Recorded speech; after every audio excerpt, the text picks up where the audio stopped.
I promise you guys this much. This is not nearly as interesting as it sounds like.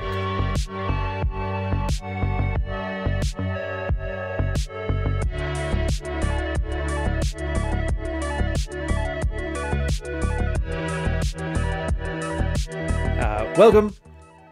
Episode 15, Chapter 14 of Practical Female Psychology. This one is probably what I would consider the most controversial chapter, and we'll get into the reasons why. Anyways, it's pretty straightforward. It's talking about female arousal and sex drive. It goes through the biological differences in sex drive, low sex drive versus high drive women, self-esteem considerations, and verbal stimulation. So let's get straight into it. The first part is biological differences in sexual drive, and we'll start it off with the main thrust of the chapter. And that we have also observed that the same women may be either low drive or high drive depending on circumstances such as environment, her age, time, potential partners, relationship status, and stage of relationship. Now there's a whole bunch of gobbledygook that they throw behind it, and this is the one section that for the most part the red pill is summarily dismissed. And they kind of get to it here, but that's the problem. One paragraph in an entire section is not enough, and guys are just not going to catch on to it. The thing I'm concerned about here is categorization. So if you don't know, the Married Red Pill had I don't want to call it a sister subreddit, like an evil stepmother subreddit called Dead Bedrooms. Essentially, people who are in a loveless marriage would go to this place and then commiserate about it. The one thing that they caught on to was language like this, where they refer to, oh, so you guys haven't, smashed in 2 years? Well, in that case, that's just a case of our low libido or high libido. Anyway, so they talk about women like they're Morloi or Morlocks or Eloi. It's absolutely ridiculous. But the key point to take from this is these aren't evolutionary psychology categories. They're not set in stone. The one person isn't one thing or the other, and that's it. These are snapshot assessments for snapshot decisions. Again, in the moment. Girls can change. You look at Rollo Tomasi's timeline of women where they hit their epiphany phase at 28 and the party years are 23 and 40 years is a resurgent and they're looking for more, fun times. It depends on that. If she mad at her boyfriend that day and wants to get revenge, well, that can totally increase or decrease her sex drive, or how top tier the men are around her or not. All these things. Environmental, is it sunny outside? Is it rainy? All these things can matter. And so the only way to interpret any of this stuff is a snapshot. Observe, see what she's acting like, see where it fits into these general heuristics, orient yourself to maximize or detach from the situation as needed, make a decision, and then act on it. It's referred to as an OODA loop. Now, if you guys have never heard of that one before, that's from, technically it's an Air Force term, but the place where it matters for us is from an author called Venkatesh Rao. And he refers to it in narrative-based decision-making, the idea that the decisions you make in your in situ tend to go better if you make these loops faster and faster than you used to. And that's how you want to take this chapter. So if you're one of those guys that's looking at this going, well, I'll just put the girl in category A, trajectory B, then I get outcome C. It's like, don't. You're making a covert contract with life, and life doesn't really care. Low drive versus high drive women. Now, saying what I just said, put that in this context, or put this in that context. One could say that high drive women are more deliverers and low drive women are more caregivers. They're making the reference to like lover and provider, Madonna and whore. And that's another reason I really don't like this, because they go on about how Madonna and whore is not a very good set of models, but then they kind of just swap the words out with low and high drive. So, I mean, it is what it is. This is one of the biological reasons that the Madonna whore complex was invented in the first place. A male projection of the fear of high drive women and the illusionary sense of safety given to them by low drive women. Now that part they nail bang on. Again, just because she's low sex drive doesn't mean it's going to be more stable of a relationship. Just because she's a high sex drive doesn't mean that you're going to get laid. These are snapshot assessments at the time, and none of it precludes you having to put in effort, you having to be calibrated, you having to have game, show leadership, or any of the other attractive things that we've been talking about for years in this space. Continuing, our method is simply that you reduce the time you are with low drive women. Think short quality time. Give them vague answers to questions. Keep the longer breaks between your interactions with her. When she asks about what you do, you can use James Bond style, cocky, funny frames. Again, for introverts like this, less is more. If you're becoming more comfortable around these kind of women, again, they refer to them as low sex drive, but it kind of pairs fairly well with introverts. Then just realize 24/7, 365, you're basically going to kill desire for her. The key point of this one is just let her miss you. Give her an opportunity to miss you. For high drive ones, though, they say our method is, and in our opinion, the natural purpose of this dissociative behavior or drama is to short circuit male logic so that the male becomes more sexually aggressive and more prone to cause a pregnancy. In fact, female drama is almost unbearable to the male brain, and man will do almost anything to get a release from that. I can see this. I mean, if you're familiar with the concept of a fitness test, or a shit test they call them, you should probably already know it.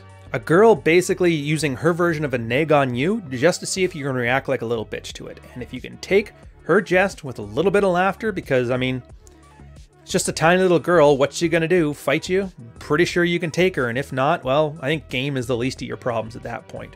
But if you can take this stuff, it tends to make her more excited for you, and it shows that you don't put up with this kind of nonsense and you're harder to tame. Next up is self-esteem considerations, and they put them into 4 different categories here, which, again, I am really not a fan of this section, but for the efforts of completeness, we're putting it in here. And they make a reference to high self-esteem, high sex drive women, and they call them top tier chicks, very attractive, highly sexual. The problem is they're extremely high maintenance. The high self-esteem, low sex drive women, and they're the kind of women that are always up for commitment, but then commitment ends up being the sex drive killer.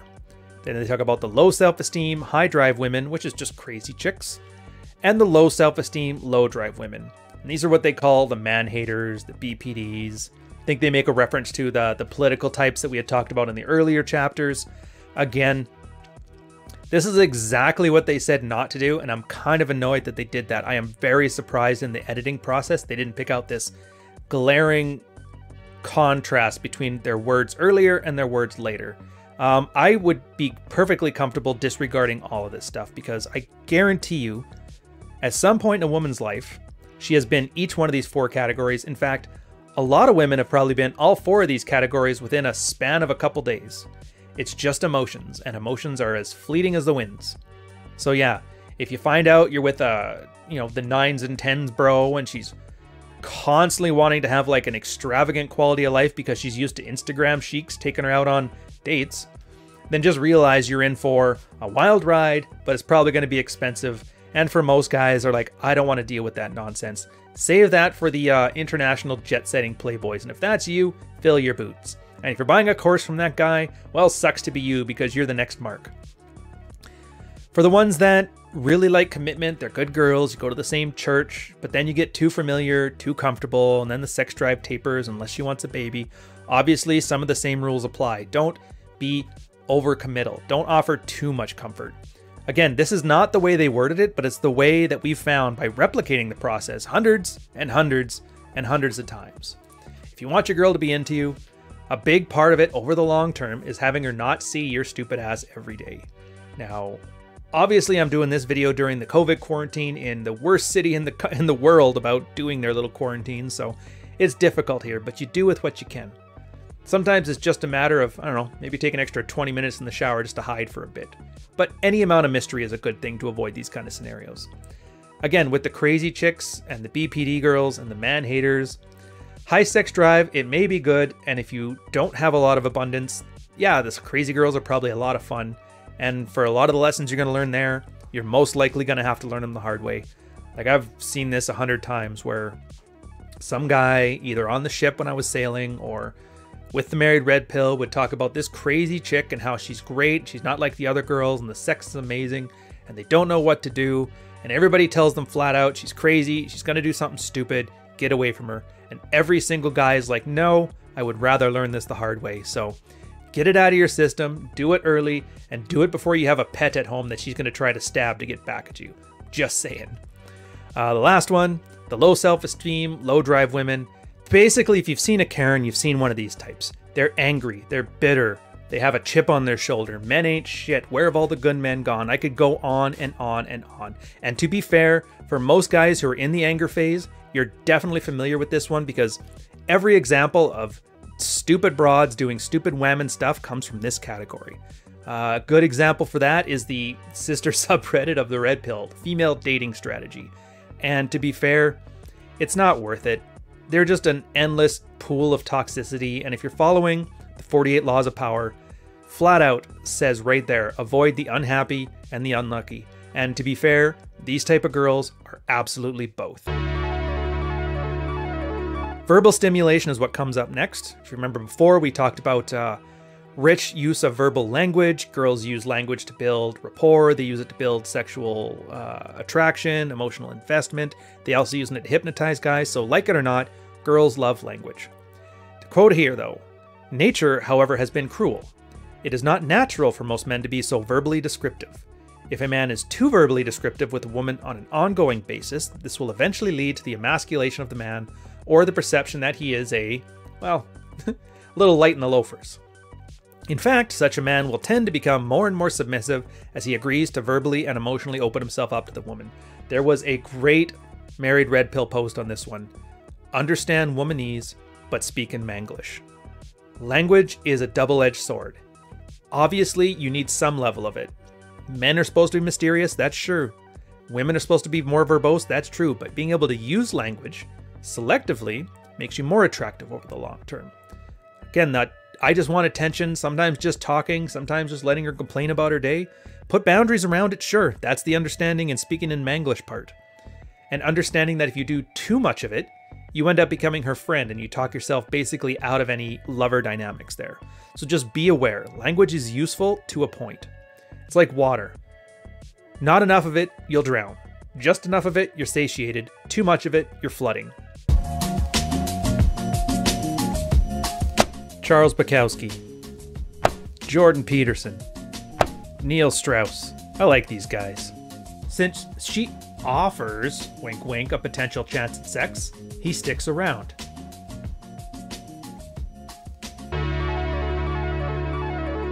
They end off the chapter with practical advice. One of the keys to great sexuality in a man is being able to master two seemingly contradictory states of mind within yourself.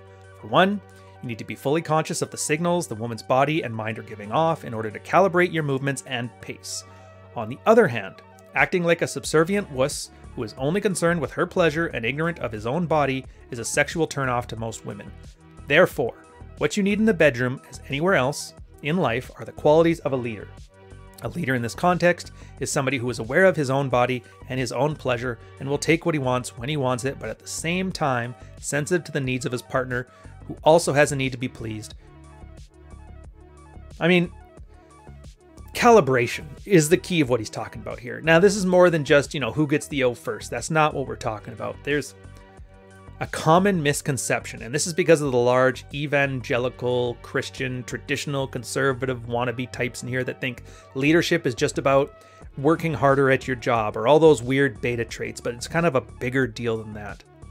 I mean, if you followed me for any length of time, you know I've talked before about the relationship strategy of artificial outrage or manufactured outrage. If you don't know this, girls need drama in their lives. It's just a little bit more exciting than anything.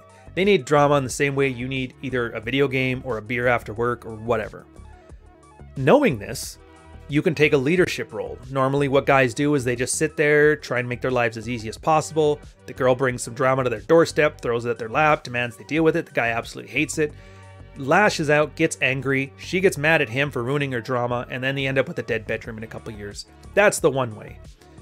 Knowing this though, you can usually kind of keep track. It's usually every, 4 days, 5 days. Maybe you got like a real introverted chick and it's not every 2 weeks, but then you get some random fight about nothing that has nothing to do with anything and you've never been good enough. And so then you realize, okay, so it's like every, X amount of time, she's going to start a fight over something.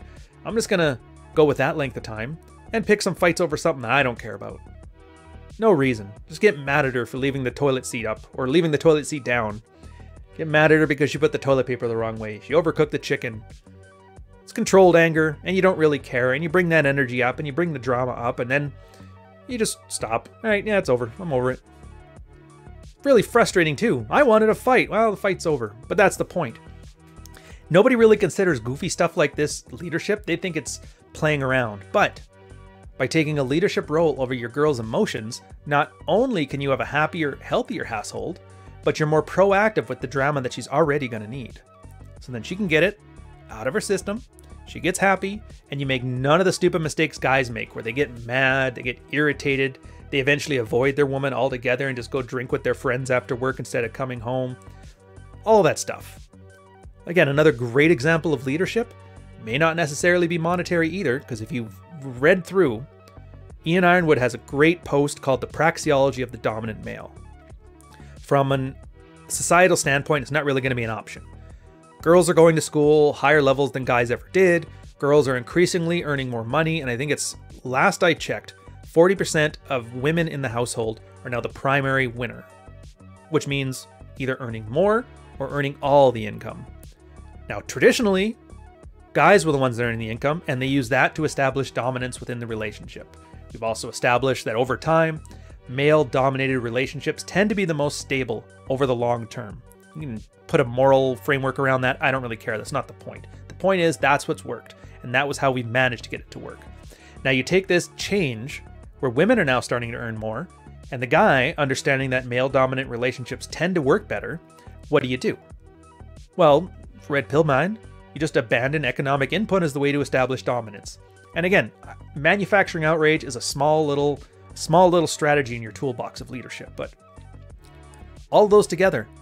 Great post by Archwinger. He talks about how women judge a task by its importance and men judge a task by its difficulty. What does that mean? Well, that means paying bills is important. If you don't pay the bill, the power goes off and it's your fault and your family starves to death. But, cleaning the kitchen or mopping the floors, that's drudgery. Guys hate doing that because it's a pain in the ass and it takes forever. But girls like it because if you screw it up, nobody cares. Sometimes little things like this help you then segment the husbandry of the household. Guys have his set of roles, girls have his set. Now it's going to be different for everybody. Some girls are absolute killers when it comes to paying bills. Fill your boots. Maybe you're a clean freak over and above your girl, and so you like the place at an extended level of clean, and you're just doing it yourself. Maybe she can cook, maybe you can't. Maybe you can, and she can't. But that's the point. You can't negotiate desire, but you can lead a relationship that already has desire. And this is where the negotiations come in. But it only works if you take a more dominant role, because if you don't, what happens is the girl will end up seeing all the work that she does, but she never sees the work you do. Therefore, nothing you do is ever good enough. Remember that process we talked about before, the betaization of men? Testing, validation, putting them to work. That's how this stuff happens. Again, it's a very interesting process, and for a lot of guys who have been through 20, 30-year relationships and are just ending them now or having them ended on them, you'll see them in the comments to these videos whatsoever, and they'll be, yeah, this is exactly how it happened. This is exactly why it happened. So don't take my word for it. The whole point on this is replication. If you're not seeing it in your life, disregard it, it doesn't apply. If you're seeing it in your life, and I guarantee you, for the most part, if you have experience, you are seeing this stuff, then you're going to realize why it's happening. Now, is it the absolute honest truth of why it's happening? Doesn't really matter. The point is it allows you to predict what you can do about it. This is commonly the problem. And you're going to see if there's any girls watching this video, and judging by my demographics, I think there's 4. They will say, well, that's not at all how I think about it. Well, that's not at all how it works. That's not what I'm doing, and that's not why I'm doing it. It's like, I don't care. And you shouldn't care. Don't worry about what she's thinking. Don't worry about her motivations. You're focused on predictability. Now, if I can wrap a model around this behavior and you're able to predict the behavior, good enough. It's like I was telling Ed Lattimore, famous guy on Twitter, for whatever that's worth. But I told him, yeah, it's like if I tell the guy the moon's made out of cheese and he goes to the gym 3 days a week, makes himself fit and in shape, then that, from a red pill perspective, the moon's made out of cheese. So take that thought and apply it here. And don't forget, none of these categories are set in stone. They're not scientific categories. They're not constant. They're not static. They're just there for you to make a quick heuristic to understand what you need to do in situ. So take that with you, and I will catch you guys on the next one. Cheers.